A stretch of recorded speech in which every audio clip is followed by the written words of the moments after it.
thing is for. I should just put it on. But I think it's so ugly. It's like right in your face. I don't know. We'll see. Let's keep going. Today is day 7 of Vlogmas and Thriving Artists Our Life Short. So today I want to talk about really quick a short video because I keep going long. And I had my info right here. We're live. It's all good. Okay. So today what I wanted to talk about is how we respond to things online, especially when you're an emerging artist, when you are a 2D illustrator, a painter, children's books illustrator, you are starting your career, you have some clients, you've been trying to do some things, and you're trying to figure out, how do I get these projects that are going to get me paid for me to continue this art life. And I think part of what has been going on that I've seen online is that we don't understand who is our client. When I say we, I mean us creative people. And so we know what we like to draw. We know what art we admire. We know what kind of artists are out there in the industry doing things. But we have to understand our position in the market and which market we're in. So I have a few questions that can help you narrow down some of those things. And so when we're starting to create a career, and this happened to me 20 years ago, and then 10 years ago when I little over 10 years ago when I started shifting my focus, and then even 5-6 years ago when I shifted my focus again, is that it's tough to figure out where the clients are, who's going to pay us, who needs the artwork that we have to offer. And one thing I see a lot in these countless FB, Facebook posts, Fivver, and Craigslist ads is that there will be some call for art, some kind of call for an illustrator, and especially on Facebook, you can see the number of responses that a simple post gets when and that post is not even designed to match with the right illustrator. They're just asking the question, now who here draws children's books? And next thing you know, there's 200 responses. And the majority of those responses are just people throwing it out there saying, hey, I do art. Hey, here's my portfolio. Hey, here's a link. And half the time, when you see the artwork does not match what the person just said, what the person posted about.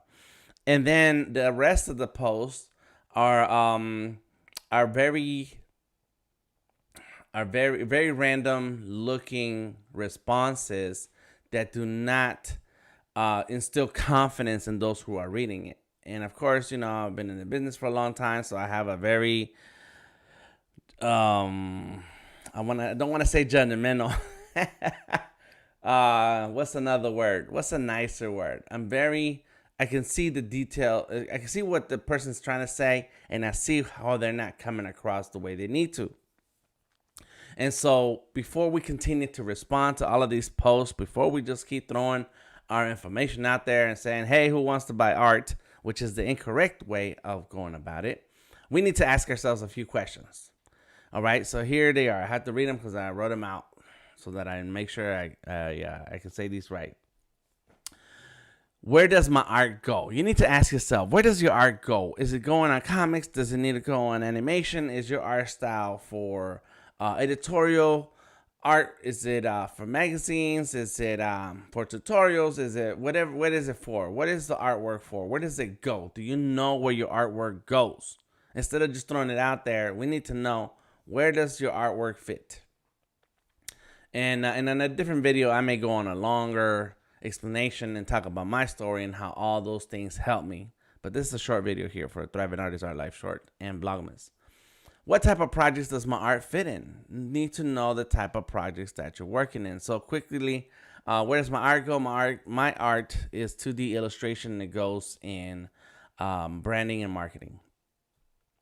Which even that is already telling you the type of clientele that I'm looking for. What type of projects does my art fit in? It's on marketing and branding, but It can also be for packaging. And specifically in this year, I worked on a project with a brewery. So we had 12 beers that we designed, and I did the artwork in. What industry is it in? And here is where you start thinking about, well, what industry is your and I just see my messages. What industry is Yep, that's me, and that's how it goes live. There we go. Sorry. And so then that's when you start thinking about, well, what industry is that product or those projects in? Where is that? And then now you're starting to narrow, well, what kind of companies or individuals are in this industry? And so now you're starting to narrow down from the broad spectrum of where does my art could go. It could go on these on the labeling for these earphones. It can go on the labeling for this the branding for this glass wiper thing.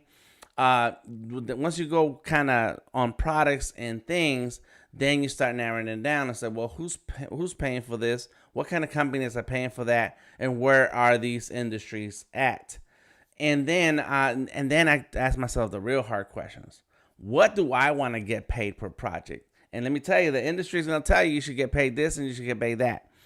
And I've had these conversations where people think that they're going to pay an artist $20 per page to create a comic book, hundreds of pages of a graphic novel, and then some independents are gonna pay $50 to $80 a page, and then the majors are gonna pay a couple $100. And if you can afford to do that, then that's great. And I see this a lot, especially in the groups that I'm in with when it comes to art, is that we have artists from all over the world. So maybe the dollar does translate in your economy to be a great deal, $20 to be a great deal. So we can't go off of what the economy in other parts of the world say. We have to go by what is it that we need to get paid, and where you live, and the kind of life you have, and how much time you have, and fit all those things together into your life and say, well, if I can draw this much and get paid this much, then I would be at least making minimum wage. So you have to understand what you need to get paid per project. And then you need to understand who can afford to pay you that money. So if the client only wants to pay $20 per page, well, that's not my client. That's somebody else's client. But if I can find somebody to pay $1,000 a page, that is my client.